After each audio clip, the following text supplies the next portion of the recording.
Yes, indeed, we support Mother's Day to acknowledge ang ating po mga kababaihan at ng mga mothers.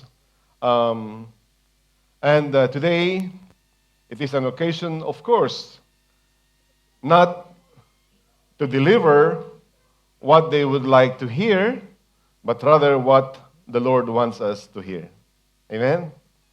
Amen po. So sa umagang ito, tayo po'y mag-aaral po ng salita ng Diyos na I would say hindi lamang po limited sa mga mother, but rather focus on women in general. Yan. So, but this is not an excuse para sa mga kadalakihan na kayo po'y maging chill or mag-relax. But actually, ang message po ng Panginoon ay para po sa lahat. Amen? Amen. Ang ating pong paksa ay ating pong pinamagatang a woman's contribution in evangelism. It is focused on evangelism as I top this message sa ating pong anticipated theme sa ating pong anniversary. But as we go on sa ating pong aralin, we will realize that today's topic with regards to women's contribution is actually expanded far beyond evangelism. But it circumvents the women's contribution at the local church. Yan po. So ang ating pong key verse ay mula po sa John 4 verses 28 hanggang 31 and then hanggang sa 39 up to 42. As we read through the verses, I would like to encourage you all po na tumayo at din pong basahin ng mga verses na ito alternately po as I start the first verse and then you will be reading also the next one and then the last verse will be read all together. I start from John 4 verse 28. The Word of God says, "Then, leaving her water jar, the woman went back to the town and said to the people,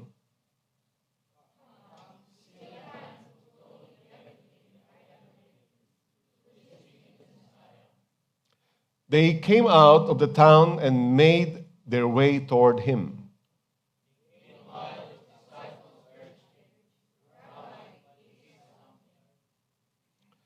Many of the Samaritans from that town believed in him because of the woman's testimony.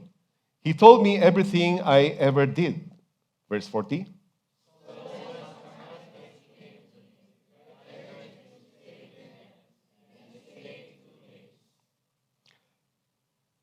Altogether, this is my part, 41. "And because of his words, many more became believers. Altogether po, they said to the woman, 'We no longer believe just because of what you said. Now we have heard for ourselves, and we know that this man really is the Savior of the world.'" To God be the glory po sa kanya pong mga salita. At tayo po sa mandaling manalangin, aming Diyos, aming pong hinihiling ang iyong pangunguna, Panginoon, sa aming pong kalagitnaan as we seek your mercy, Panginoon, and your wisdom sa aming pong lahat. As we delve upon your word, Panginoon, amin po itong maunawaan at lubos na maisa puso, Panginoon. Especially, Lord, ang mga application po na pwede po naming taglayin sa aming buhay, Panginoon. Be with your speaker today, Panginoon, your servant. Yung itago, Lord, sa likod ng iyong krus at makita ang kabunian ng iyong pangalan, Panginoon. And be with the church, Panginoon. And may you shelter this place ng iyong pag-iingat, ng iyong protection, ng iyong pagpapala. Be with us all. This is our prayer in the name of Jesus. Amen. Amen po. So kayo po makakaupo na as we delve upon the Word of God na hango po sa ating pong binasa. Bilang ating pong introduction, nais ko pong ihayag sa inyo na marami pong evidences of the significance of women sa mga gawain po ng iglesia. With highlight on evangelism po sa ating pong talakayan sa umagang ito. Sa kabila po ng reality of life in a male-oriented culture, women played a surprisingly significant role in the early church. Well, the reason undoubtedly is that women as well as men are the recipients of spiritual gifts for ministry. Thus, the contribution of women to the total ministry of the body of Christ is basic to the health and growth of the whole congregation. Meron po mga specific lines sa New Testament, mga evidences, which showed that an important place was given to women in the life of the church. I have a few facts to mention. First, women played a critical role in the establishment of several New Testament congregations. A lot of verses you can derive from the book of Acts, especially in chapter 16. Pangalawa, women are identified by name and called fellow workers. In some translation, they're called co-workers by the Apostle Paul. Especially if you go into Romans 16, where several women, at least 7 women, were identified by name. This inclusion of women in a ministry team is significant departure from the Jewish practice. So the naming of Priscilla before her husband Aquila is also extremely significant. Normally, you would name a couple by mentioning first yung lalaki, di ba? But many literature or many verses would talk about Priscilla and Aquila. Si Priscilla po yung babae.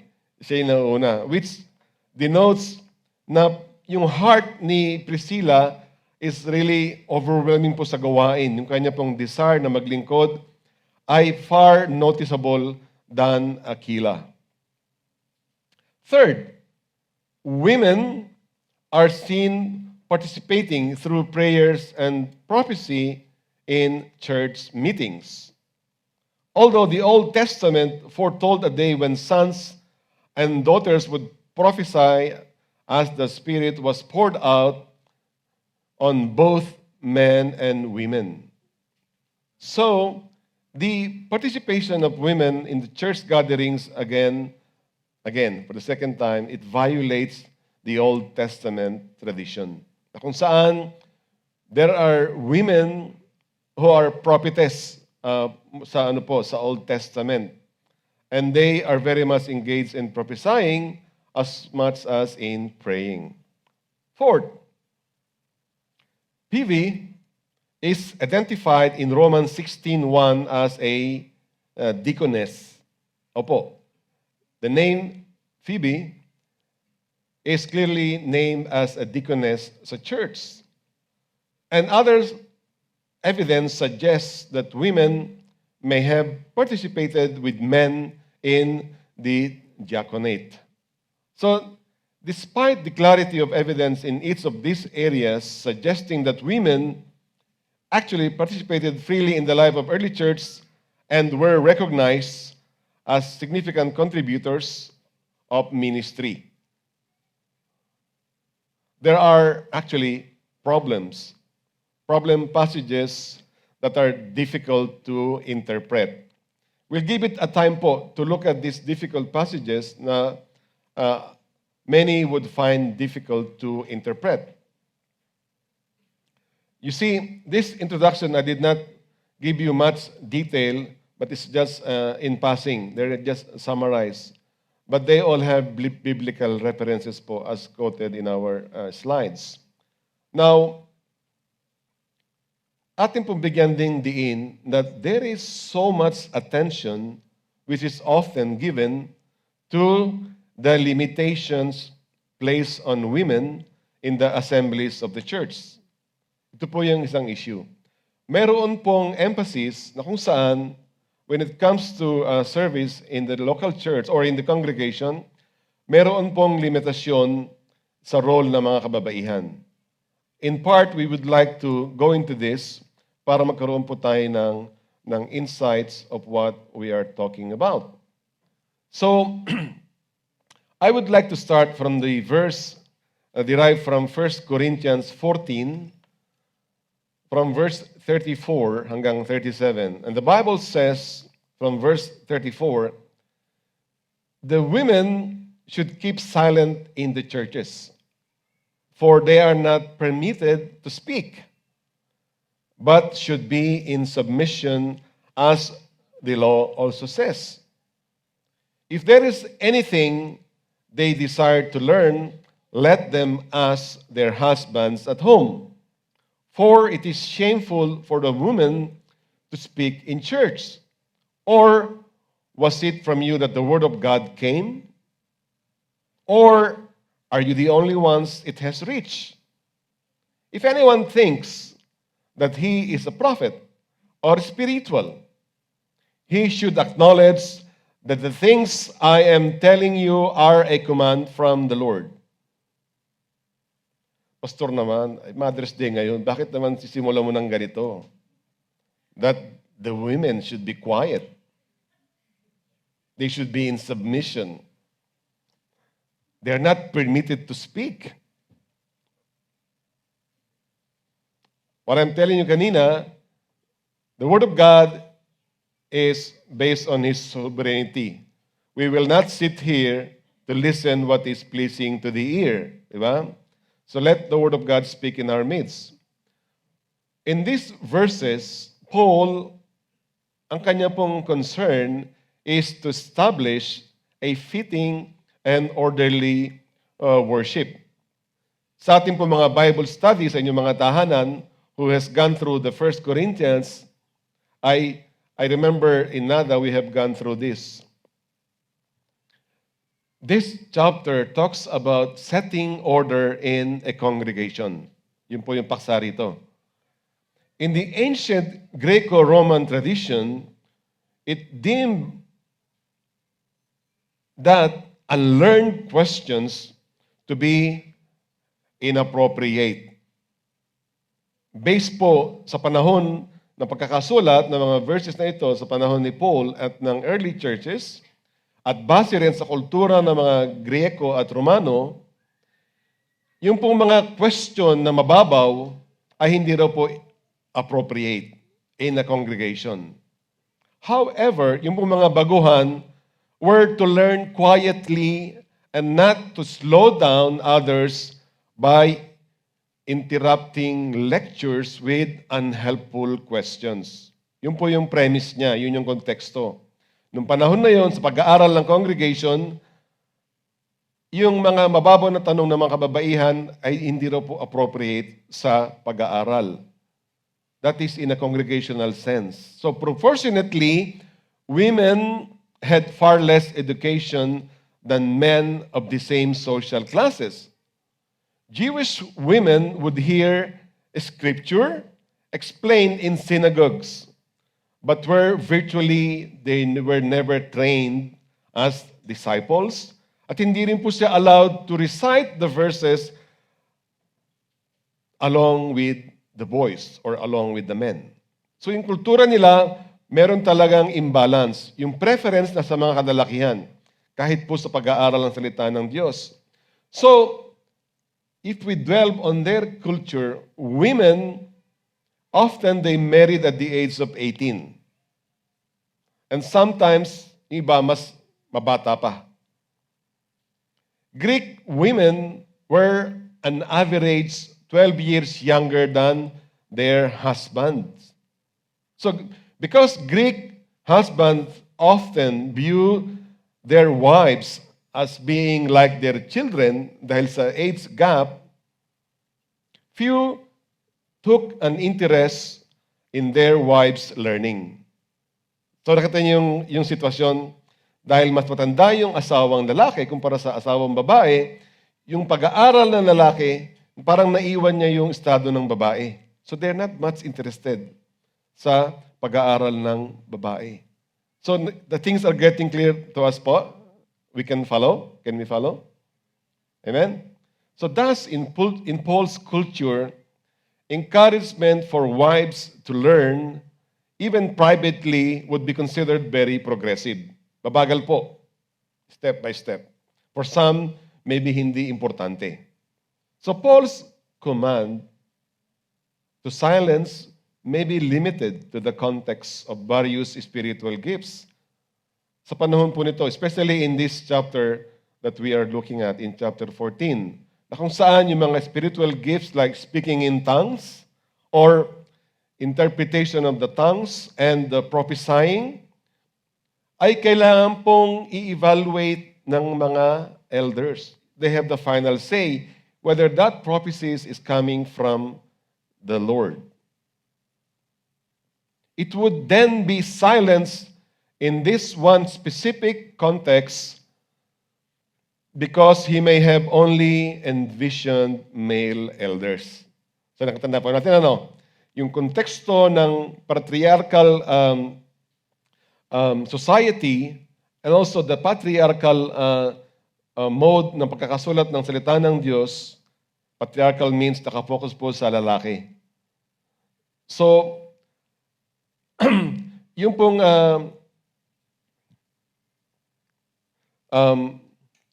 yung kontekstong ito is that tinitignan nila na yung elders ay sa kalalakihan lamang.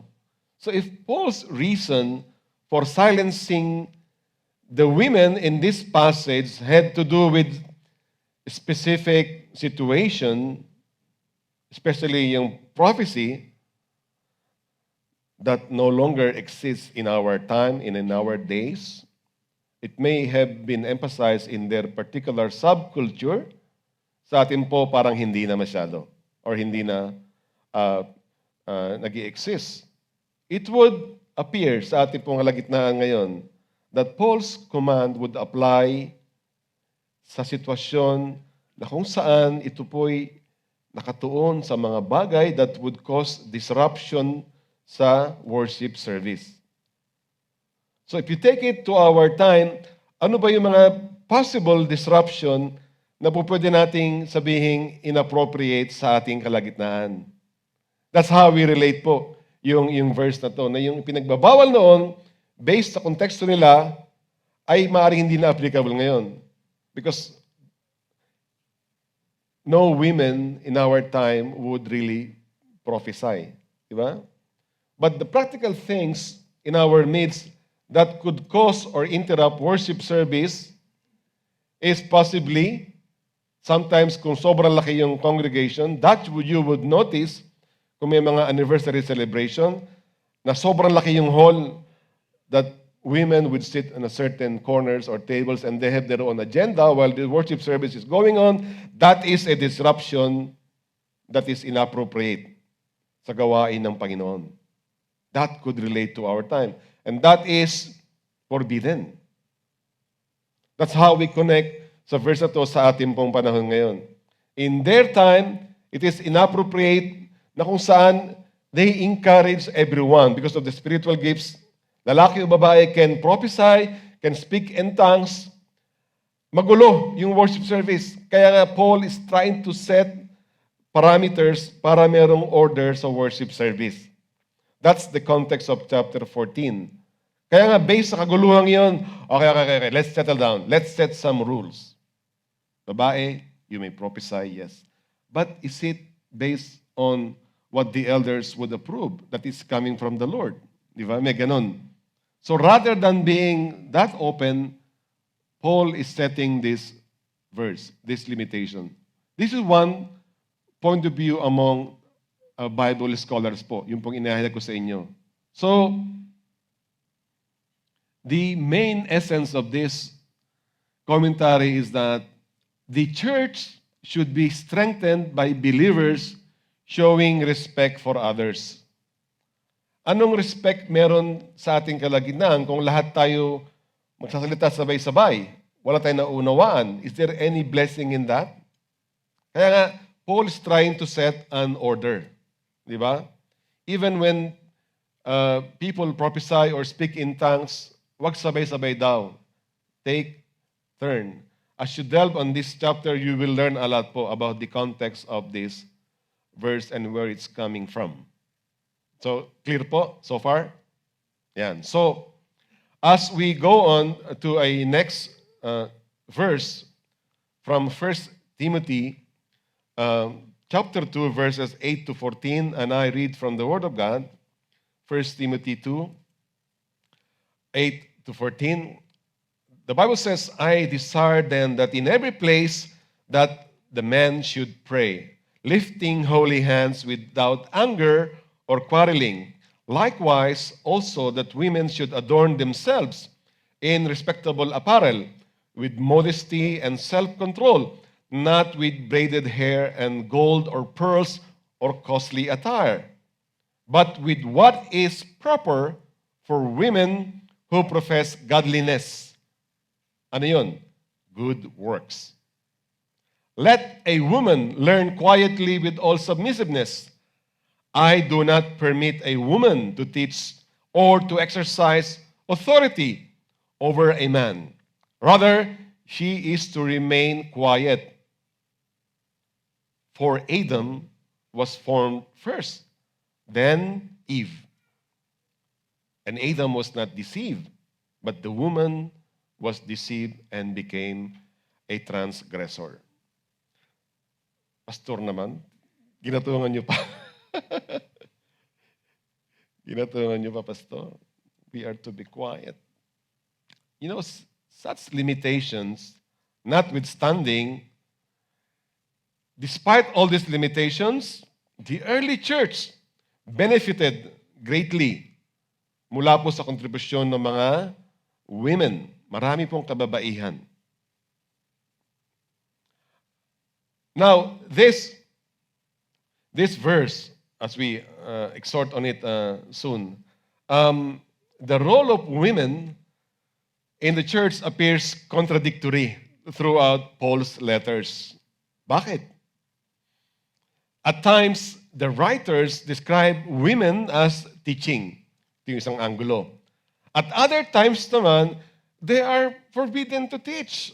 Like in 1 Timothy 2:12.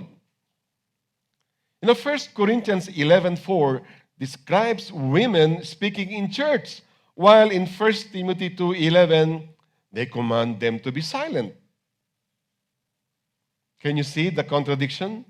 It's from the same author.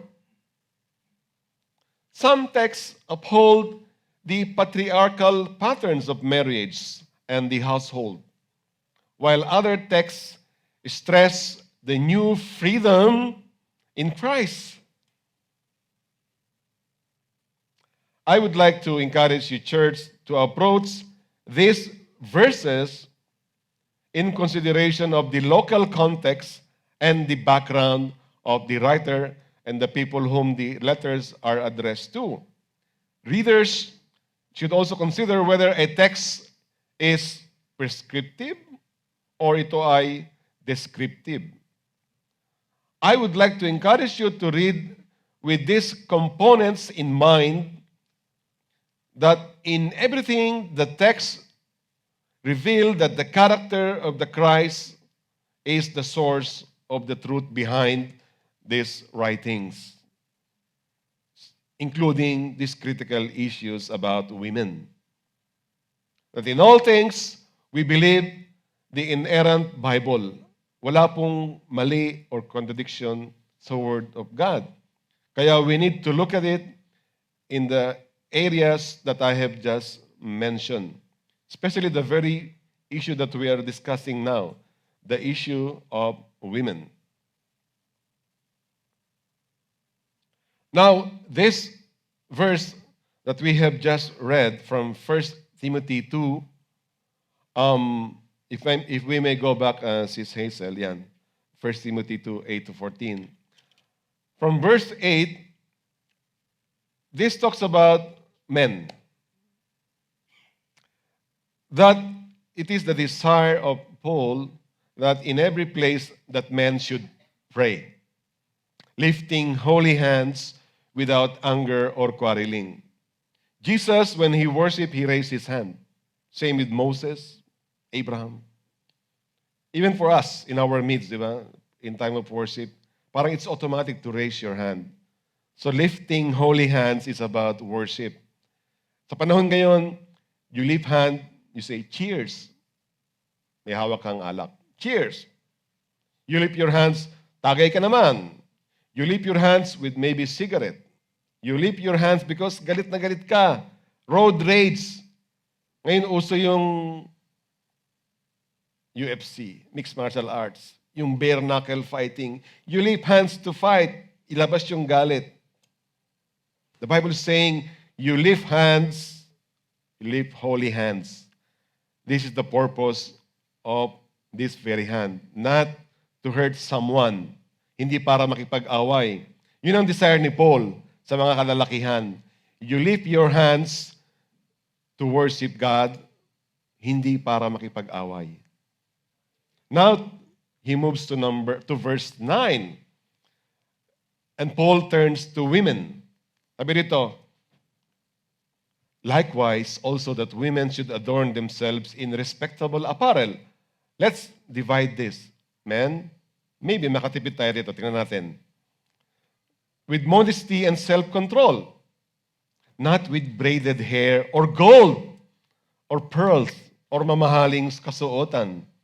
You see? Baka nga makatipid tayo mga kalalakihan. This is what the verse is saying.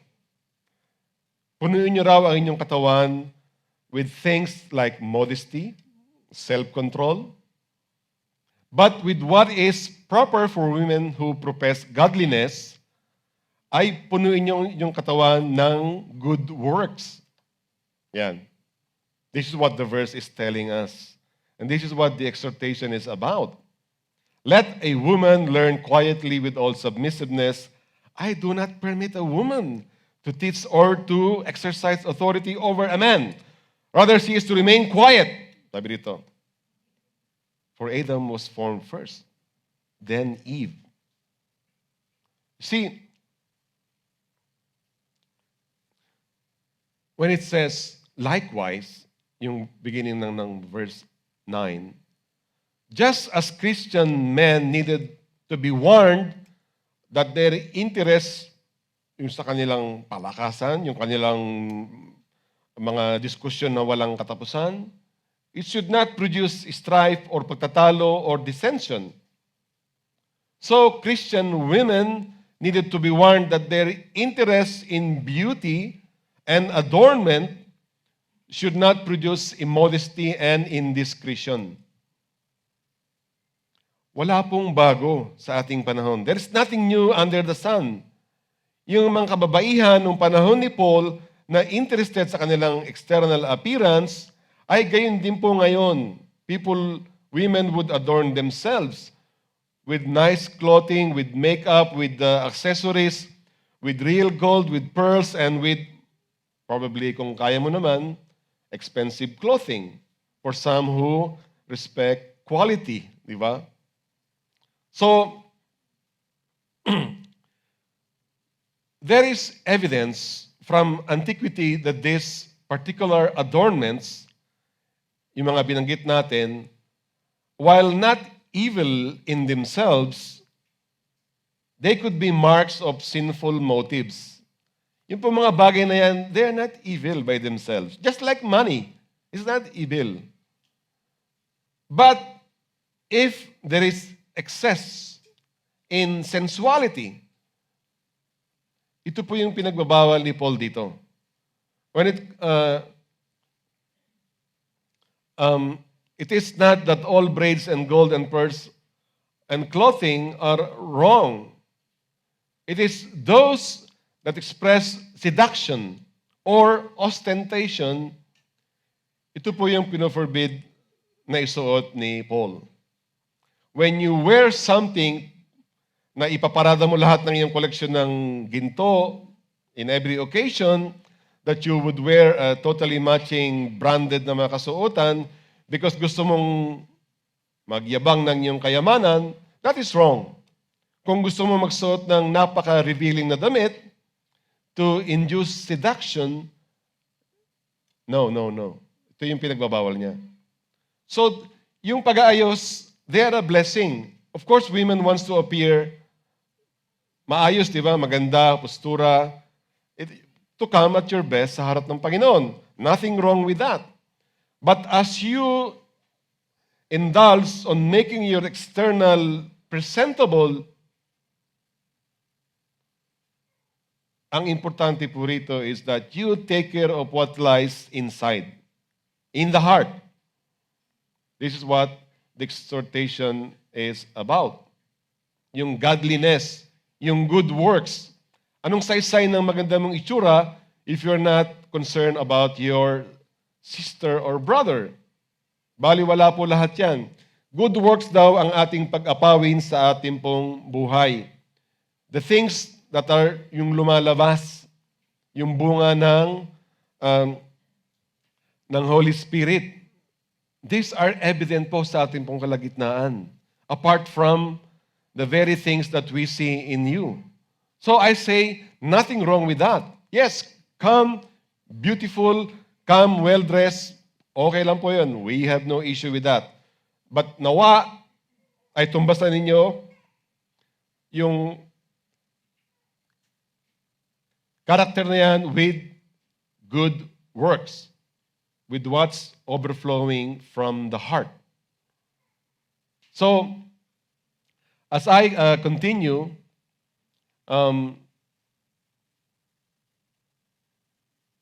learning was not generally encouraged for women by Jewish men in the first century. Kanina, we have seen that. Yet, in spite of this patriarchal norm, Paul tells the believers in Ephesus that he desires women to learn. Yes, it is the main desire of Paul na ang babae ay matuto, to be instructed in the faith. Now, this command for women to learn is the only imperative in this entire text. For the women to learn, it's a must. It is imperative. However, the accent is not on the command itself. Because Paul seems to assume that women will be learning. Given na yun, because of his mindset, babae, katulad ng lalaki, should learn. But on the manner in which women are to do so, kung paano gagawin ito ng babae, ay nagset siya ng parameter na they are to do it quietly and with all submissiveness. Yan. So, ating himayin. Quietly. Quietly does not mean you are never to utter any word at all in gathering as a church. This would completely contradict what Paul says about women in 1 Corinthians 11, where he tells that women how to pray and prophesy in the church. So he cannot contradict himself. While saying or teaching, ito yung paraan kung paano ang babae ay magmanalangin at mag-prophesy in church, I cannot at the same time tell you to be quiet and not say a word. His assumption is that they will pray and prophesy, which means his assumption is that they will speak during church services. So good news po. Yes. Things are getting clear to us. We may note that the term for quietly in verse 11 is similar to the term for quiet in verse 2. Na kung saan, when Christians are commanded to pray, yes, Christians are commanded to pray for a peaceful and quiet life. Meaning, that phrase does not describe a life in which no one is allowed to talk. But it is aiming rather at a life without turmoil. Yun yung focus niya. Na kapag kayo ay nanalangin at nag-aral, you are commanded to pray for a peaceful and quiet life. So likewise here, quietly does not mean complete silence, di ba? It means instead that women are to be without turmoil. Walang kaguluhan, walang uh, pagkakaabala. The term requires women to have a quiet demeanor and spirit that is peaceable and instead of being argumentative. Lahat po tayo ay mayaman sa opinion. We would like to argue. We would like to reason out. But ang katuruan dito is that while being fully submissive is that nawa ang ating pong intensyon sa talakayan is a peaceable life. Hindi yung punong-puno ng pagtatalo. That I'm more experienced than you, I know better, so you listen to me. Hindi po ganun. Quiet life means let's approach learning in a peaceable and full submissive mode. So this expression is related to the expression Paul uses in Ephesians 5 in instructing wives to submit to their husbands. But here in 1 Timothy, he is not narrowly talking about submission to a husband, but submission to the proper teaching authorities in the church, the elders. So in the congregation, if we say that men and women are equally gifted spiritually by God and that we have the equal rights to exercise these gifts, then in this context, your submission is not related to your husband, but it is rather in the context ng church, submission sa elders.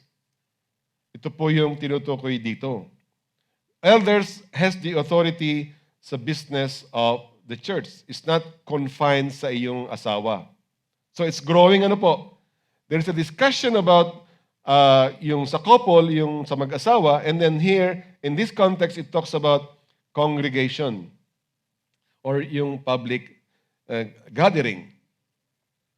He is instructing the women not to be contentious and usurp the role of the elders, but submit to their authority. In this sense, the Christian woman's obligation is no different from that of a Christian man. See? We are leveled, babae, lalaki. You both submit to the elders of the church. Na kung saan, the elders, sa kanila po na i-place yung authority po sa church. From Hebrews 13, verse 17. Submitting to the authority of the elders is not unique to women. What is unique about a woman's role is articulated for sa verse 12. Ito na po tayo. Atin tignan, Pastor, ano po kaya, finally, let's talk about, ano ba talaga ang allowed after all these prohibitions, after all this limitation? Ano ba ang allowed talaga? This verse is one of the most controversial texts in all of the New Testament because there is such difference of opinion over what is Paul is disallowing. Napakarami pong naisulat or commentary about this verse. And educating all the competing interpretations would be beyond the scope ng pwede ko pong ihayag sa inyo. Ako po'y hamak na isang manggagawa na gusto ko ring ihayag sa inyo, yung based po sa aking mga napag-aralan. So, but it's not the scope of my objective to make it conclusive. Because until now, this is an ongoing issue na marami pong nag-uusap about it. Nevertheless, we can simplify the discussion by dividing interpretative options in at least dalawang grupo po. One stream of interpretation posits that Paul is prohibiting one thing, a certain kind of teaching. Yun lang daw ang kanyang pinoprohibit. On this view, ating pong tingnan to, such interpreters translate the statement as, I do not allow a woman to teach with authority. Or perhaps, pwedeng sabihin, I do not allow a woman to teach with an intent to dominate. In either case, it is only a certain kind of teaching that Paul prohibits. As long as women do not teach with authority, teaching with pastoral authority, then it is permissible for women to teach men in the gathered assembly of the church. Ito yung first point of view. Or, as long as female teachers do not seek to dominate, they are allowed to teach the gathered assembly of God's people. Paul rules out for women, not church-wide, hindi sa kapangkabuuan na teaching, but only a certain kind of teaching, the kind that wrongly assumes authority or exercise authority in a harsh or sinful way. Ito po yung unang interpretasyon. Now, neither of those interpretations makes sense of the actual wording of the text. Ito po yung pangalawa. Thus, another stream of interpretation holds that Paul is prohibiting two things, not one. On this view, Paul is saying that women should not teach or exercise authority within the gathered assembly of the church. Paul is disallowing both activities. Paul is not prohibiting all teaching by women, as if a woman must refrain from teaching subjects like science or geometry, whatever. The word translated as teach refers specifically to teaching Christian doctrine. Thus, the prohibition applies narrowly to those who would teach and preach the Bible. Nor Paul is saying that women are incapable of being gifted teachers. Paul is not telling na kayo mga kababaihan ay mahina po, that you're not qualified to become teachers. No, that's not his point. Napakarami pong babae that are very gifted teachers. Paul is simply saying that the exercise of their teaching gifts must be kept at certain parameters. They are not allowed to teach men. Yun yung una. Pangalawa, nor are they allowed to exercise authority. Dalawa yung pinoprobids niya sa second point of view na ito. Which means that women are not to be pastors. This is the stand of GICM. Wala po tayong babaeng pastor. But it is clear sa ating pong kalagitnaan na po pwede po ang babaeng deacon. Pwede po ang deaconess as backup by the Word of God. As the following chapter of 1 Timothy makes clear, the pastorate is reserved only for qualified men. Not all men, actually, but only those who meet certain qualifications, with the result that they are recognized as elders by the rest of the church. Now, an average person with modern sensibilities begins to feel an objection about this. Lumalaki po yung objection, ano? Especially sa ating kalagitnaan, modern men. Why would Paul put gender parameters on who can teach and who can be an elder? Parang sexist. Parang galit siya sa mga babae. Ngayon, we will carry on because Paul is kind of anticipating this kind of objection. Kaya sinagot niya ito with this closing verse. Ang sabi niya, sinimulan niya ng 4. 4 introduces the reason for this prohibition. Sabi niya, for Adam was formed first, then Eve. This is a clear reference to the Genesis 2 account of creation. So in Genesis 2, God creates Adam from the ground and afterward creates Eve from Adam's ribs. Paul is teaching that the reason for the prohibition has something to do with how God made the first man and the first woman. So Paul is taking us back to the creation kung papaanong nag-create ang Panginoon and its order. Yes, order of creation. Some interpreters have suggested that the first woman had an intellect and discernment inferior daw sa lalaki.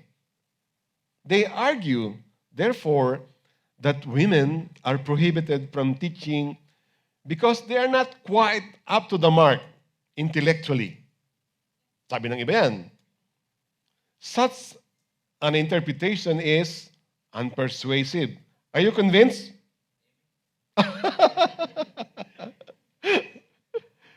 It is unpersuasive for various reasons. First of all, Paul calls for women to teach other women. Remember the verse? Yes. Paul encourages older women to teach the younger women. Nanggaling na kami dyan. Pabalik na kami. Para mga tipong ganon. Kayo papunta pa lang. Kaya we will teach you. We are the older women. If women are intellectually inferior to men, then Paul would not have let them teach at all. Di ba? Kung totoong mahina ang kukote ng babae, Paul would not allow them to teach at all. But because Paul wants women to teach other women in the church, he obviously believes that at least some women are fully capable of doing so. I would say some, because yung gift ng Panginoon, iba-iba, di ba? So hindi naman lahat tinawag na teachers. But some are qualified teachers. Second, the text does not say that women are prohibited from teaching because they are more gullible than men. Mas madali silang makumbinsi, madali silang, ano yun, yung iba, uto-uto, ganon. Hindi po yun. Na mas mahina raw mabay, madaling ma-entice, madaling ma-impulse buy, madaling umorder sa noon, sa talabat, mas madaling mag-send ng, yung lalaki nagkakamada lang po yan, nagkakamada lang ng mga dream, mga wish list nila, pero they never click that order now button. Pero yung mga babae, I'm not gonna say. Yeah. He obviously believes that, so we can notice po sa ating pong aralin that the text does not say that the women are prohibited dahil sila po ay more gullible than men. But if we notice verse 13 that Paul uses the word first to emphasize the sequence of the creation of the man and the woman. Adam was formed first, then Eve. This means that the reason for the prohibition of verse 12 is found in the order of creation. Note too that verses 13 and 14 use passive verbs. Adam was formed first, then Eve, and Adam was not deceived, but the woman was deceived. The implicit agents in God 13 is God. And in verse 14, it is Satan.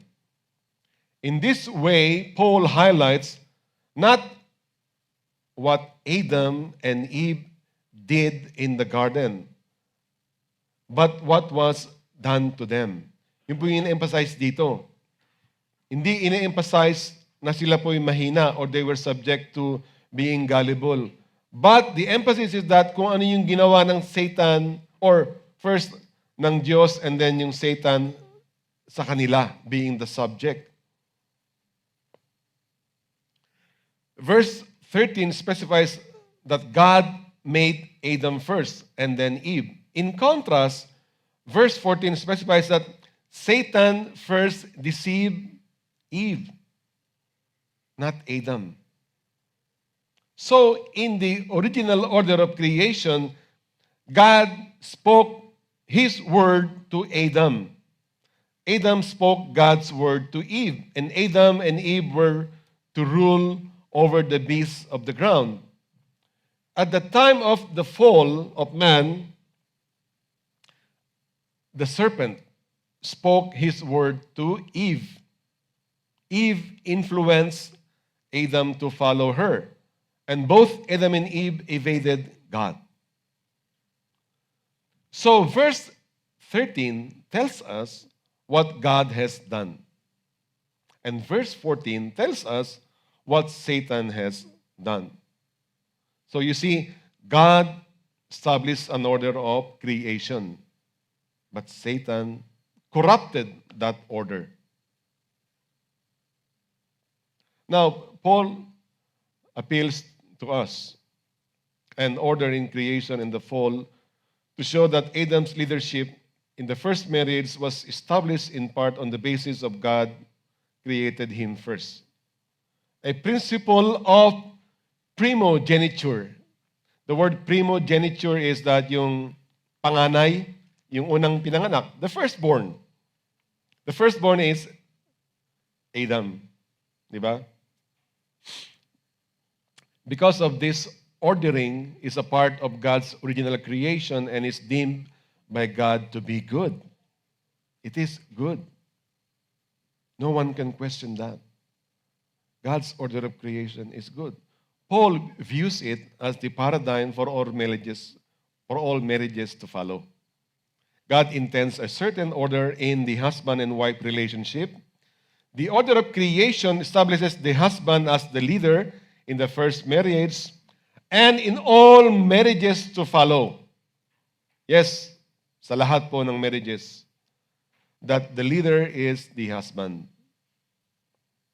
So, ating mo makita ngayon, that the order in marriage has a wider implications for church leadership. Ito po yung point ni Paul dito in pressing 1 Timothy 2 verse 12. Paul appeals to the nature of marriage to establish a point about leadership within the church. This is not an accident. It corresponds to what Paul is saying concerning marriage. Yes, about headship ng lalaki, may kinalaman po sa order of creation. So the order of creation by God, which is good, nauna yung lalaki, and then He formed the woman from His ribs, and then in marriage, encourages yung headship ng lalaki, and the woman to be support sa lalaki, ay hindi po accident. Now, this is being taken one step further now sa context ng church, wherein the leadership ay vinevest po sa lalaki. So these are all consistent po, related po siya. It starts from the order of creation until the practice of the congregation. So, the pattern for leadership in marriage is the basis for an all-male eldership. Yun po ang dahilan kung bakit ang mga elder ninyo ay mga lalaki. Maliban lang kung may pasabog dyan na... Hindi, biro lang yan. Kasi I came from a reunion na kung saan yung aking lalaking kaibigan ay may pasabog na siya ay hindi pala straight. The pattern for leadership, the gender norms of the eldership must follow the gender norms for marriage. So, yung creation, yung marriage, saka yung eldership, isang pattern lang. Headship belongs to man. That is from the Word of God. If this were not the case, the church leadership structure would be at odds with the leadership structure God established for marriages within the church. Hindi po pwedeng contrasting. Now, sin came into the world when the serpent strove to assault God's order. Likewise, to undermine the headship principle that God established at the very beginning would be subvert to God's design. When Satan attacked men, it's not based on the order of God's creation. Hindi niya unang inatake si Adam. Adam was busy maybe at that time naming animals. So, Eve was alone nung in-approach niya, di ba? This is why he prohibits women from teaching and exercising authority within the gathered assembly. The prohibition is not because of deficiency of intellect among women, nor it is not due to some situation specific to the Ephesian church. Because this prohibition is rooted in the order of creation, it is transcultural principle to be observed for all times and for all ages. And this is our declaration.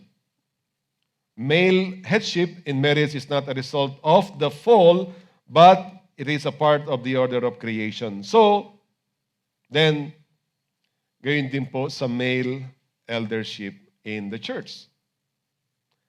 At least this is the stand of GICM.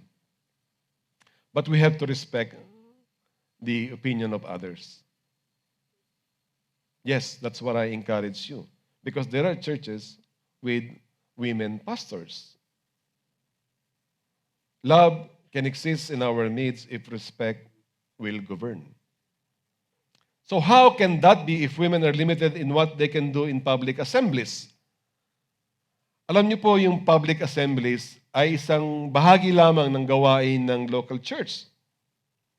How often do we meet here? In a week, at least in a week.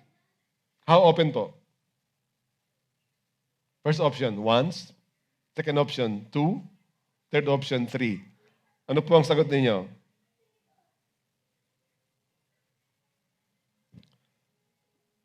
Wala. We meet once, di ba? Every Sunday. Dito, congregation, once a week. The rest of the week, kumusta po ang inyong spiritual life? Kumusta po ang inyong pagiging Kristiyano? Is it limited here when we gather for 3 hours? Your badge being a Christian? So what I'm saying is public assembly is a small part of the work of the believer. Kung meron mang parameters set within the exercise in the gathering of the people, ang dami pong areas nating titingnan na kung saan magamit ng husto ang bawat isa, babae, lalaki, bata, matanda. A lot of work outside the assembly na dapat pong gawin. If a church is to grow, women are often in a position to provide much of the needed work. Ano bang pwedeng gawin ng babae? Do you follow po, church, so far? Or am I too fast or too vague? Magtubig muna po kayo.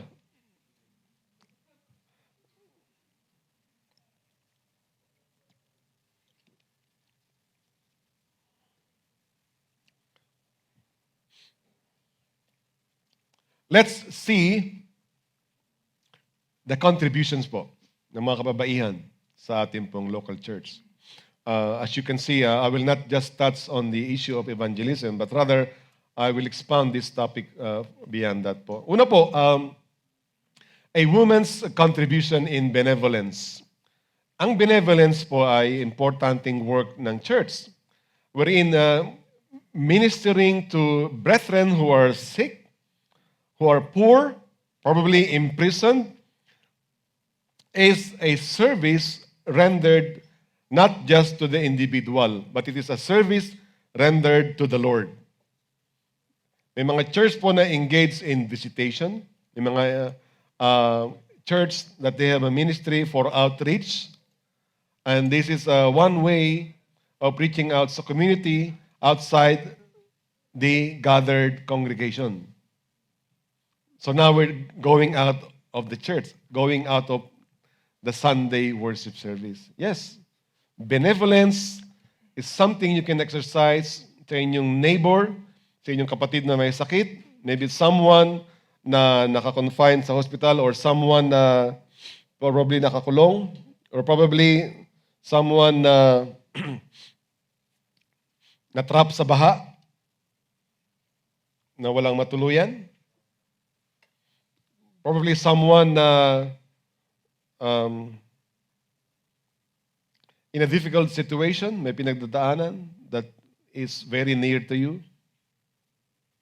Benevolence is something that we can all participate. Especially, may pagtatangi po tayo rito. Kasi yung mga kababaihan, they have a special trait in this aspect.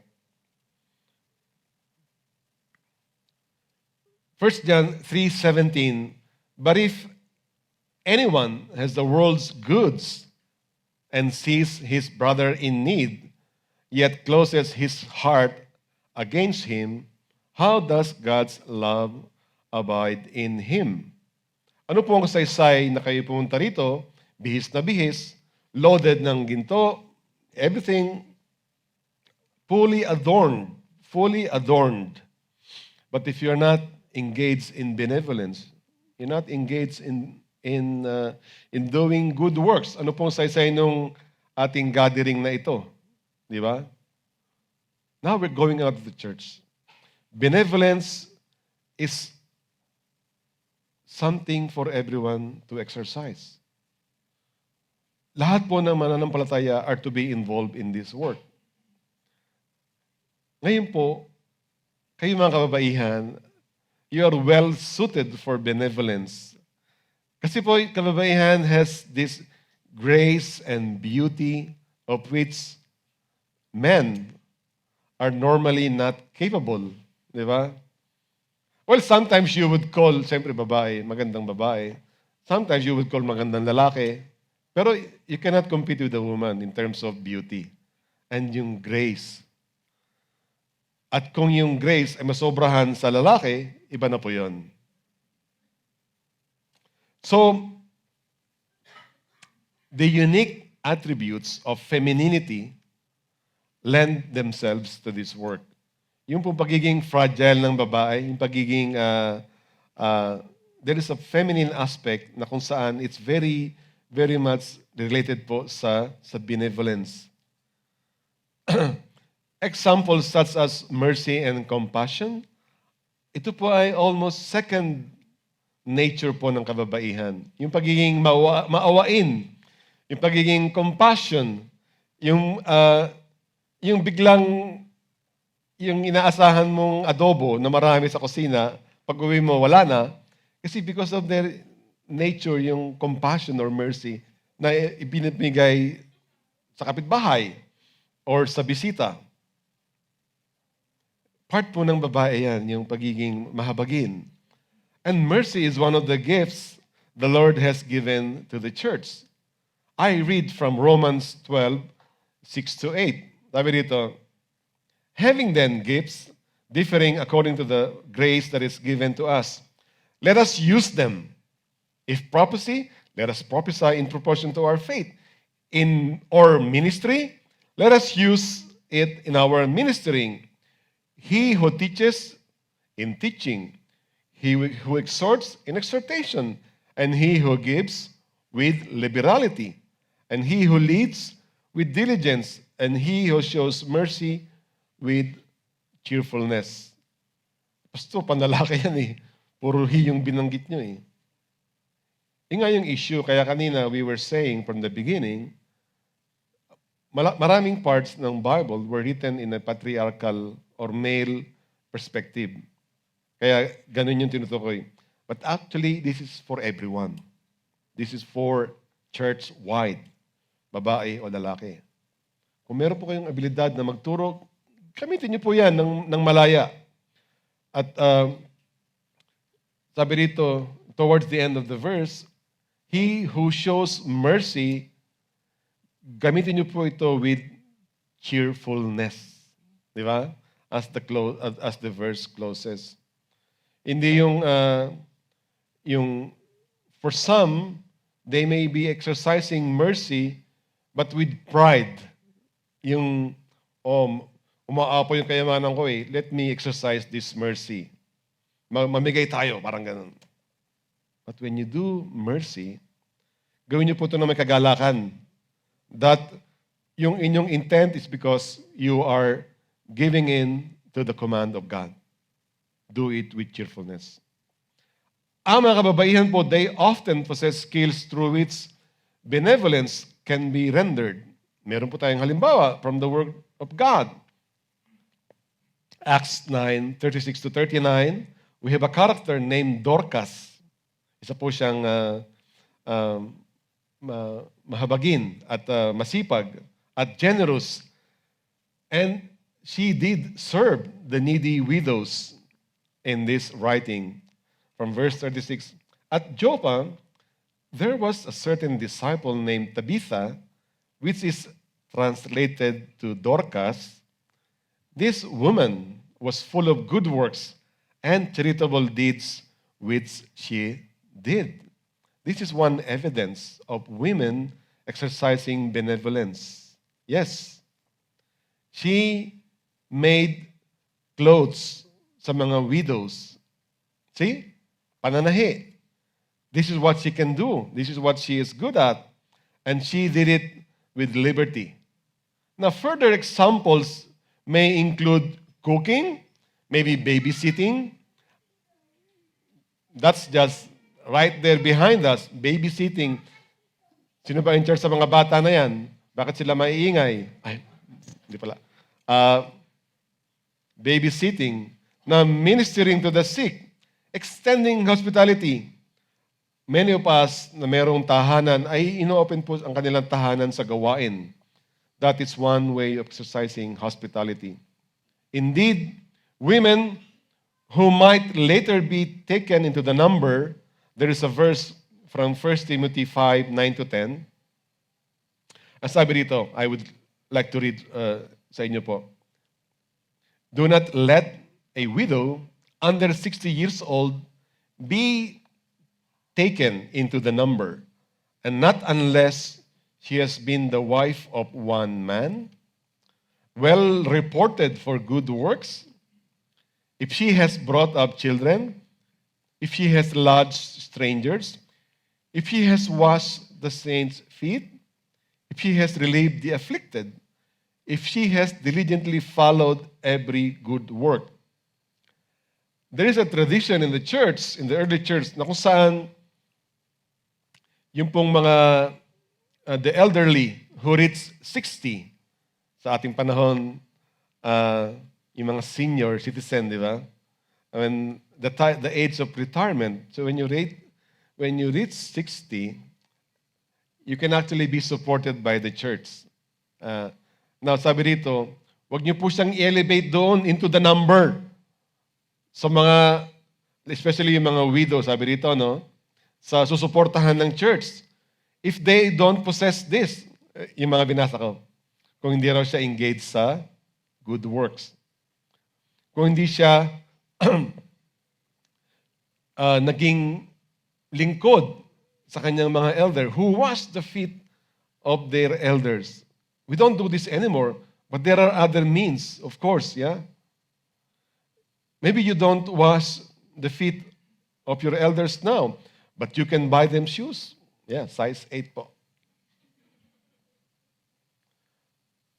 If you are able to lodge strangers at your home, women has this heart in the aspect po ng benevolence. Now, this is what the Word of God is telling us. To be able to reach that position wherein you are acknowledged as a worthy like woman in the church, ito yung qualification daw, especially when you reach that tender age of 60. Now, imagine if the church is able to be engaged in this ministry, why not? We can support yung pong ating mga retired elderlies, especially women who are widows, di ba? Now, there are churches in the Philippines na kung saan yung mga retired pastors above 60, they are being supported by the church. Yes, it is a church na nag-extend po ng suporta sa kanilang mga lingkod. So, at the time of their retirement, sila po ay para ding pensionado. I'm almost 60 po. Hindi, biro lang. Any work that a woman does in the area of benevolence is a powerful contribution to the work and reputation of the local church. Now let's move on with another contribution po, with the area of edification. A woman's contribution in edification. Edification is an essential work sa church po. It involves building up the body of Christ through the work of every member. It entails the following instructions like from Galatians 6:2, sabi dito, bear one another's burdens and so fulfill the law of Christ. 1 Thessalonians 5:11, comfort each other and edify one another. Maliban sa kababaihan, meron din po mga kadalakihan na engaged po sa edification. Edification is like, I'll give you an illustration or practical situation. Kung ang inyong asawa, babae, ay kinakantsawan ka or naglalambing, nabila mo naman siya ng singsing o kaya bracelet na manipis lang. Manipis lang naman, ganun. Edification means, bilan mo na, parang ganun. Edify. Ganun lang yun. Pag may healing siya, yung tugon mo, bilan mo na, yun. Edify. Pag meron siyang kantsaw sa'yo, sige na. Edify. Huwag naman yung ediwag. Di ba? Edify means yung tumugon ka in a positive way. That's how you edify your wife's longing, your wife's kantsaw, di ba? Ganon din yung katabi dyan. Kung meron siyang kinakantsaw sa'yo, pautangin mo na. Yun lang naman yun. Edify. Pagbigyan mo na. Yun lang po yun. In a humorous sense. But edify is how you strengthen your brothers or sister. You build them up. Huwag mo siyang durugin. When you see someone na nangihina, this is my time to rise up. Yung hina ng kapatid ko ito, ako yung talagang matibay. Kanina, when we sang of this praise song, I'm sorry, Lord, for the thing I made it. Sometimes we just sing it gradually. But when you look and understand this verse, meron daw colloquial expression sa atin. It's a cliche. I made it. May pinagdaanan ako. Yes, I made it. Ang galing ko. That's what the writer is asking apology for. Lord, I'm sorry if I want to lift up myself saying, nakayanan ko yung pagsubok. I made it. I'm sorry, Lord, for the thing I've made it. But actually, it's all about you. Di ba? So, this dependence on God is important po sa gawain po sa ministries.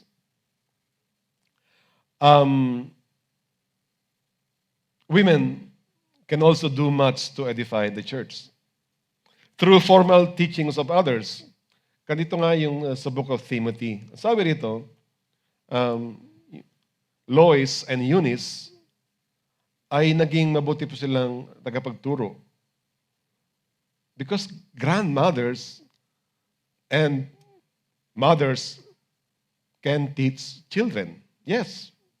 Nowadays, in our congregation itself, we have a few grandmothers na nag-aalaga po sa ating mga apo. Di ba? And they teach them at home. So they can actually be engaged in edification. So, this is a role in the church. Huwag niyo pong baliwalain yun. At this is one role ng mga elder women that can actually be exercised or enhanced in the church. Elder women can and they should teach younger women in the church. Especially where there are people who come to the church without the benefit of godly mothers and grandmothers in which Christian women can be surrogates. May mga ilang pong individual na kung saan maagang naulila, walang mother figure or grandmother figure sa kanila pong buhay. This is a chance for you to shine in their lives, to minister to them. That's one formal way of teaching. Now, through informal words of encouragement, it has been said that men are natural producers, women are natural nurturers. Ang lalaki, pasimuno. Yung ningas ko gon, magaling magsimula. Maybe they can reach out to people, but those who nurture them are actually the women. Yes, sometimes we love to initiate men. Magaling tayo maggaya. Pero pag nandyan na, hindi tayo magaling mag-nurture. But women, they are better than us. They are nurturers. Walang iniwan sa mga asawang lalaki. When I said kanina, we are natural producers, but women are natural nurturers. Yung mga bata, di ba, mas close sila sa nanay. Kasi yung lalaki, masarap mag-anak. Especially, lalaki dapat, para dala yung pangalan ko. Pag lumalaki na, ayaw magpalit ng diaper, ayaw gumising sa gabi para magtimpla ng gatas. Tamad. Pag lumalaki, yung babae ang engaged sa pagpapalalaki. Tamad sa discipline, tamad sa rearing of the kids. That's just one nature. Iba po yung inclination ng babae. So that's why this is second nature po, yung sa babae, yung mag-edify, mag-nurture ng mga tao in their influence. The same is true with the church. When you have a new convert, when you encourage someone and bring them in the church, nawa, babae o lalaki, pangalagaan niyo po ito. Nurture them. Let's not leave this to the women because they have a special trait in nurturing. This is for everyone to fulfill. Now, there is a special need for women to see themselves as teachers of young people and other women, and as encouragers of men in their work of preaching the gospel. Yes, kung inyong asawa ay deacon, elder, or pastor, you can support them in whatever they do in the ministry. That is edification. Opo, that's edification. Kaya ang inyong pong contribution to the work of the local church will not go unnoticed because finally, as we go to the last point, yung evangelism, sabi ko nga kanina, yung behind the success of every man is a woman, di ba? Parang ganun. So, sometimes we only see on stage kung ano yung visible. But behind the building up, nung character na yon is merong woman. So kung nag-show up dito yung lalaki na planchado yung damit, there is a woman behind that, di ba? Na nalaba at namalantya, nagsampay, nagtiklop. See? That's just one basic example. Yeah. So if someone comes here na malusog, at alagang-alaga sa pagkain, there is someone behind that. Di ba? I did not reach this point na kung saan walang nagpakain sa akin, walang nag-prepare ng makakain ko. But someone is behind that. So that's edification. So, if you see that your elder are maturing and they are growing in the ministry, it's because they are getting encouragement. They're getting edification from their wives.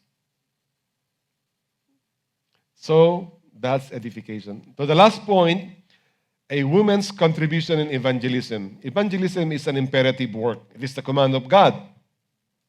Part of the Great Commission given by the Lord to His church. Alam niyo na po yan. The Great Commission from Matthew 28:19-20. The gospel is God's power to save. So it must be shared po with everyone. Romans 1:16, for I am not ashamed of the gospel of Christ, for it is the power of God to salvation for everyone who believes, for the Jew first and for the Greek. This is a work to be done by everyone.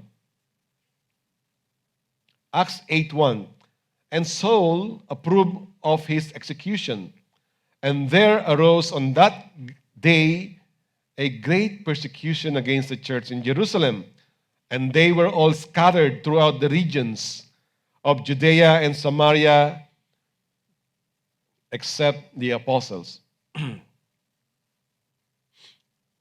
Women can do much in evangelism.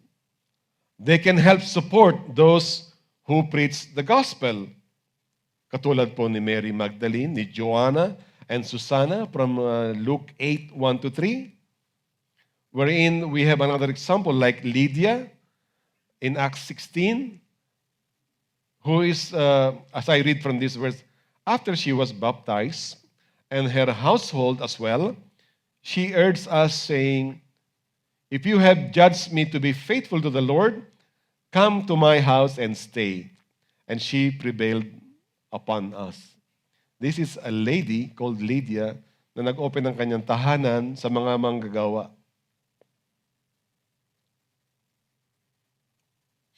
Point number 2, they can tell others about Christ. Yes, women, you can tell others about Christ, which is the very sense of evangelism.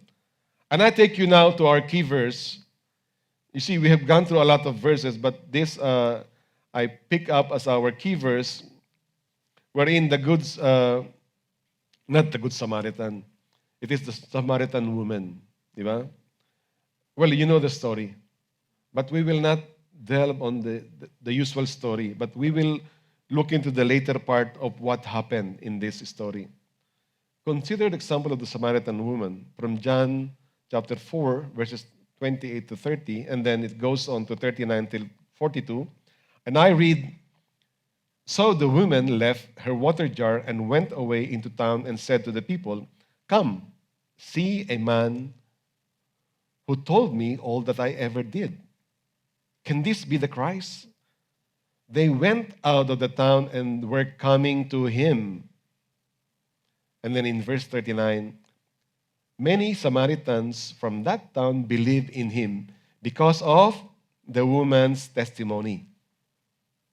He told me all that I ever did." So when the Samaritans came to him, they asked him to stay with them, and he stayed for 2 days. And many more believed because of his word. They said to the woman, "It is no longer because of what you said that we believe, for we have heard for ourselves, and we know that this is indeed the Savior of the world." See the implication po? The closing of this story, Samaritan woman. When it starts with a statement, with the invitation saying, "Come, see." Most of the ancient Mediterranean culture minimized the value of women's testimony. Now, the Samaritan women's reputation, having how many wives? How many husbands? 5. Yun ang reputation niya. This reputation would make her testimony even more problematic. Ganun na nga yung kultura. Yung mga kababaihan, less appreciated and less listened to with their testimony. And how much more is this woman na merong nakasama ng at least 5 lalaki? She was alone at that well sa oras na alanganin because she was not accepted by the community. Di ba?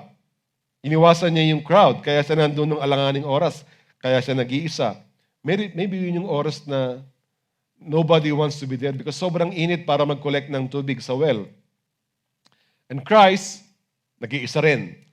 Kasi yung mga disciples niya ay pinadaan niya muna sa drive-thru. Kumuha muna kayong pagkain. At meron akong gagawin. Ganun. So, disciples, wala. Kumuha sila ng nag-take away sila ng pagkain. So, this is a situation. Mag-isa yung babae sa well, and Jesus was there purposely. It's not easy to get there. In fact, this is like parang stopover lang sa kanilang mahabang ministeryo. So, nag-iisa po si Jesus Christ, pagod siya. And he sat down there asking for a drink, asking for water. Pero what took Jesus to get there? Talaga nag-effort siya. Yes, sa kabila noon, it is to her that Jesus reveals His identity. Sa kabila ng background ng babaeng ito, sa kanya mismo ni-reveal ni Jesus Christ kung sino siya. Yan po ay hango sa verse 26. So upon her conviction, she left. In fact, she forgot everything about the reason why she was there. Diba, we read kanina, she left the jar. Yun ang kanyang main purpose doon eh. Pero umalis siya, humangos siya na wala siyang dala. Iniwan niya yung jar doon. She forgot everything but one. With hearts overflowing with the living water. So she went there para sumalok ng tubig, but Christ offered something else, yung living water. When she left that scene, ang dala niya, hindi yung physical na tubig, but the living waters in her heart. So when she went to her community, saying, come to her people, see. So this is already evangelism. Come, see. So yun pong kanyang nag-uumapaw na istorya and excitement sa kanyang pinuntahan mga kababaryo to share the word ay wala pong iniwan doon sa mga disciples ni Jesus Christ when they were called. They left yung kanilang trade. They left what they have. They left their homes and follow Christ. Now this woman is the same. Yung kanyang main purpose to collect water, iniwan niya. But she head on to evangelize, to minister to her people. So, those who heard the Samaritan woman tell of her encounter with Jesus at the well. So let's observe the implication here. The Samaritan people come out to meet Jesus. Diba? Yun yung nangyari eh. When this woman reached out to her people, they all actually came to see Jesus. Therefore, the Samaritan woman was instrumental in converting many people to Christ. So, the Samaritans believe in Jesus because of the testimony about Christ, regardless sa reputation ng babae na nag-share nito. So, what's the implication to us? Jesus make His way to us intentionally, purposely. Mahirap yung way to get to you. It's not easy. Ang hirap mong kumbinsihin na makinig at pumarito. But still, Jesus made His way to you because Jesus cared about you.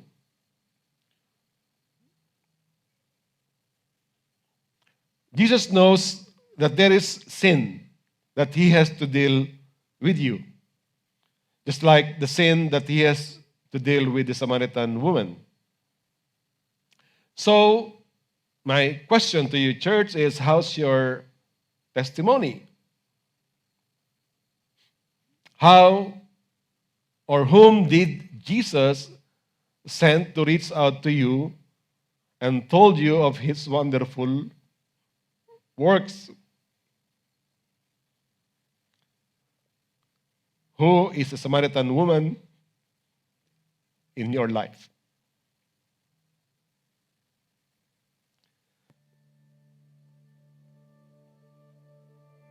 So, you can claim the pattern of how this woman received faith by hearing the word and then turn to her people to share her testimony. So the joy of salvation that you felt can be experienced by others. First-hand, yes, your experience is the first-hand information that they can enjoy. If only you go out to reach out to them. And then, ang magiging outcome niyan, those who were predestined by Christ, they will come out to see Jesus by themselves. And they will experience by themselves the Christ, the Savior that exists in our midst. So, this can be your testimony. Come see a man who knows everything about me.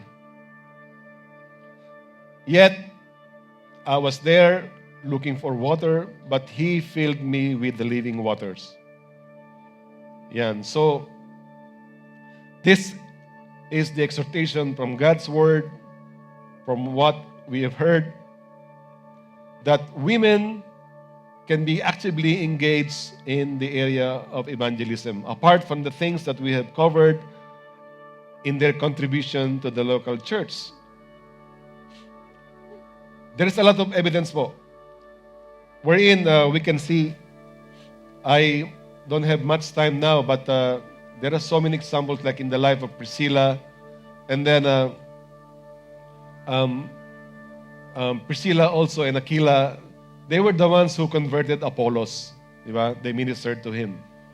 And they also hosted a church in their own home. At even without a word, godly women can lead others to Christ. Totoo po. Not all of us can express ourselves through our words. But you can do it in your action, in your traits as women, in your benevolence, in your overflowing mercy, in your love of Christ.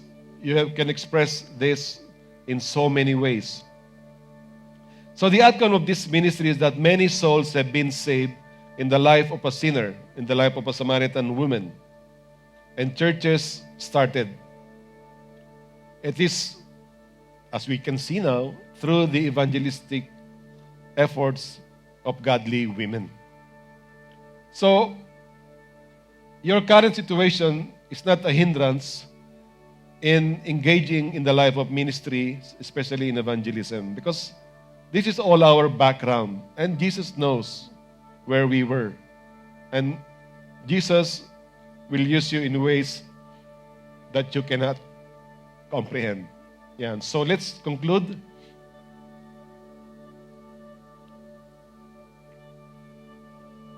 There is certainly much that a woman can contribute to the work of the local church. The very act of praying is not a small thing. We should be a praying church. So I encourage everyone, not just women, to be in the very act of praying. Beyond that, there is a wide range of activities women can engage in without going beyond the limitations placed on them in the public assemblies. Huwag na po tayong magngoy sa limitation that is mentioned by Paul's parameters in the congregation. We have seen that God's divine plan in the order of creation, in the order of leadership sa mag-asawa, and in the church, maliwanag po yan. So, let's not dwell on that because there is a lot of areas that we can engage ourselves in the ministries. The true measure of a local church is not defined only by what occurs in the assembly. Where we are now and what we are today in this congregation, it does not define the local church. You have your day-to-day lives, di ba? You have your home, you have your work. You are engaged in the world, not just limited here. So, meron tayong area of benevolence, edification. Di pagbigyan mo na kasi. Evangelism, we have seen that. Lahat po yan, they take place on a daily basis, on a personal basis. Yeah. So, when godly women are active in the service of the Lord, using the unique talents and traits and opportunities God gave you, anong epekto? Souls are saved. And they are strengthened in the Lord through your nurturing, through your edification. And they are being cared for in so many occasions. So the Lord's church is made stronger. And the kingdom of God is expanded in the world. So nawa ay mag-umapaw po ang ating daigdig na mga kababaihan na katulad po nating mga nabanggit, like Mary, like Magdalene, like Phoebe, like Priscilla, like Lydia, like Lois and Eunice, and of course Phoebe. And kayo po yung continuation po ng legacy ito. So, may we never take for granted nor denigrate the valuable service rendered by our sisters in Christ, but receive and encourage them in a way worthy of the saints. To God be the glory.